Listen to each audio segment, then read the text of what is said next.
नमस्कार, स्वागत है आपका न्यूज 80 पर। मैं हूं आपके साथ राहुल राणा। पश्चिम उत्तर प्रदेश में चंद्रशेखर आज़ाद, जो आज़ाद समाज पार्टी के अध्यक्ष है, भीम आर्मी के चीफ है, उनके ऊपर हमला हुआ।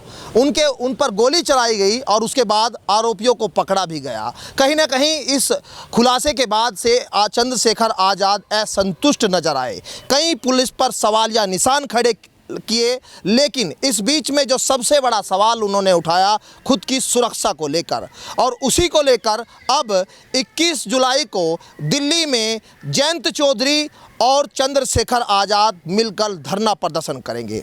सरकार से स्वयं की सुरक्षा की मांग को लेकर और लॉ एंड ऑर्डर को लेकर, बिगड़ती प्रदेश में व्यवस्था को लेकर, तमाम इन मुद्दों को लेकर अब जो है वो जयंत चौधरी, चंद्रशेखर आज़ाद अब इस लड़ाई को लड़ने की तैयारी में नज़र आ रहे हैं। और कल कितना बड़ा धरना होने जा रहा है, कितने लोगों की संख्या वहां होगी, आरएलडी की जो भूमिका है वो भी जो है वो अहम यहां बताई जा रही है, क्योंकि खतौली के चुनाव में चंद्रशेखर आज़ाद के आने के बाद जो दलित समीकरण जो बना है, जाट मुस्लिम दलित समीकरण, उसने वाकई जो है वो खतौली में कमाल करके दिखाया, जो सोचा नहीं होगा। लेकिन आज कहीं ना कहीं चंद्रशेखर आज़ाद और जयंत चौधरी की इस दोस्ती को राजनीति में आने वाले वक्त में बड़ा अहम रोल के साथ में देखा जा रहा है। 2024 का चुनाव है, लिहाजा राजनीति भी होनी है।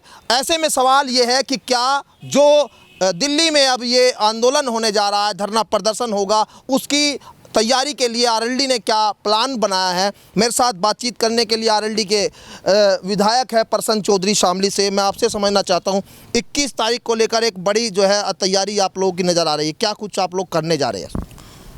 आदरणीय जयंत चौधरी जी के नेतृत्व में लोकदल के सभी कार्यकर्ता दिल्ली में जो चंद्रशेखर जी पे हमला हुआ है और सरकार आंखें बंद करे बैठी है, उनको सुरक्षा दिलाने के लिए एक धरना प्रदर्शन है। असल में इस देश में और प्रदेश में जब भी किसी अल्पसंख्यक पर या किसी अनुसूचित समाज पर या किसान और कमेरा वर्ग पर, मजदूर वर्ग पर सरकार की कोई जाति होती है तो आदरणीय चौधरी जयंत सिंह जी उस जाति के खिलाफ हमेशा लड़ाई लड़ते हैं। उसी सिलसिले में आदरणीय चौधरी जयंत सिंह जी कल दिल्ली में आदरणीय चंद्रशेखर जी के साथ एक धरना प्रदर्शन करेंगे। और इस देश की विडंबना है, बड़ा दुख होता है कि एक जनता का प्रतिनिधि जो हमेशा जनता की आवाज़ बन कर के और सरकार की जो कमजोरियां हैं उनको उठाने का कार्य करता है, सरकार की जो जातियां हैं उनके खिलाफ लड़ाई लड़ने का कार्य करता है। आदरणीय चंद्रशेखर जी काफ़ी दिन से जनता के बीच में है, और चाहे वो पहलवानों का मुद्दा हो और चाहे वो किसानों को एमएसपी का मुद्दा हो दिलाने का, और चाहे 13 महीने तक जो आंदोलन चला है वो आंदोलन हो, और चाहे जो एससी समाज है उसका आरक्षण ख़त्म करने का मामला हो, आदरणीय चौधरी जयंत सिंह जी और आदरणीय चंद्रशेखर जी उन मुद्दों पर लड़ाई लड़ते आए हैं और हमेशा इस सरकार के खिलाफ मुद्दे उठा करके जनता को इंसाफ दिलवाने के लिए हमेशा अग्रणी रहे हैं। तो आदरणीय चौधरी जयंत सिंह जी के निर्देश पर पश्चिम उत्तर प्रदेश के सभी जिलों से कार्यकर्ता इसको समर्थन देने के लिए जंतर मंतर पर कल पहुंचेंगे। अच्छा, मुख्य मांगे क्या क्या रहेगी जब आप लोग वहां पहुंच रहे हैं? सबसे बड़ी मांग तो ये है कि एक जनता के प्रतिनिधि पर ऐसे हमला हो रहा है और सरकार आंखें मूंदे बैठी हुई हैं, उनको सिक्योरिटी भी नहीं दे रही। अब हमने देखा है इसी प्रदेश में ऐसे कुछ पूर्व मंत्री और पूर्व विधायक हैं जो सिक्योरिटी लेकर के घूम रहे हैं, जिनकी कहीं आवश्यकता नहीं है, और जो हमेशा जनता के बीच में रहता हो और जिस पर हमला हुआ हो सरेआम, उनको सिक्योरिटी मिल नहीं रही। इससे बड़ा दुर्भाग्य और क्या हो सकता है।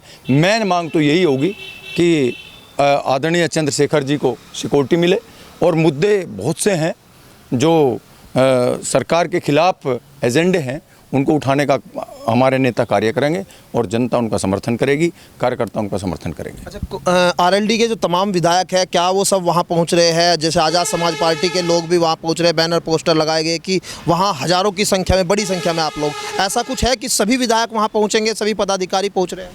देखो, जब हमारे नेता वहाँ पहुँच रहे हैं, आदरणीय चौधरी जयंत सिंह जी जब वहाँ पहुँच रहे हैं, तो सभी कार्यकर्ता कोशिश करेंगे और सभी कार्यकर्ता और विधायक वहाँ पहुँचने का प्रयास होगा। और पता नहीं चलता, कोई एक दो ऐसा हो सकता है इमरजेंसी हो, नहीं तो सभी लोग वहाँ पहुँचेंगे। और दूसरे भी मुद्दे हैं, आज आप देख रहे हैं जैसे पश्चिम उत्तर प्रदेश के किसानों की समस्याएं हैं। आज यदि मैं शामली की बात करूं तो शामली में गन्ना किसानों का जो ड्यू पेमेंट है मिल मालिकों पर, वो पेमेंट नहीं हो रहा है, जबकि सरकार का एजेंडा है 14 दिन में पेमेंट करने का। यहाँ 14 महीने तक भी पेमेंट नहीं होता। इस स्थिति में शामली मिल आ चुका है कि लगभग 325 करोड़ रुपए का पेमेंट उस पर बकाया है। किसान परेशान है, मजबूर है और सरकार उसके ऊपर कोई एक्शन नहीं ले रही है।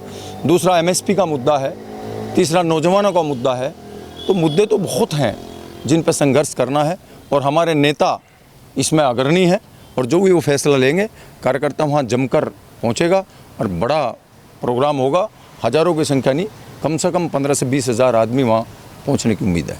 अच्छा, दिल्ली में जो प्लान बनाया है, दिल्ली में आप लोगों ने जाने का, यूपी छोड़कर, क्योंकि यूपी में हमला हुआ, कहीं ना कहीं ये जो है एक ऐसे भी देखा जा रहा है कि 2024 में इलेक्शन है, तो उसको लेकर कहीं ना कहीं केंद्र के बीच में और जो है वो माहौल कहीं ना कहीं एक राजनीतिक तौर पर भी बनाने की कोशिश यहाँ हो रही है। ये भी एक चीज़ है, क्योंकि दिल्ली में धरने का मतलब कहीं ना कहीं उस चीज़ को भी, चुनाव से भी जोड़ा जा रहा है। नहीं, बिल्कुल, देखो चुनाव सिर पे है और हम जनता के मुद्दे नहीं उठाएंगे तो क्या फ़ायदा होगा। जब जनता के मुद्दे उठाए जाएंगे, सरकार की जातियों के खिलाफ लड़ाई लड़ी जाएगी, जब ही तो जनता संतुष्ट होगी और तब जनता लोकतंत्र में सरकार को हिसाब चुकता कराएगी।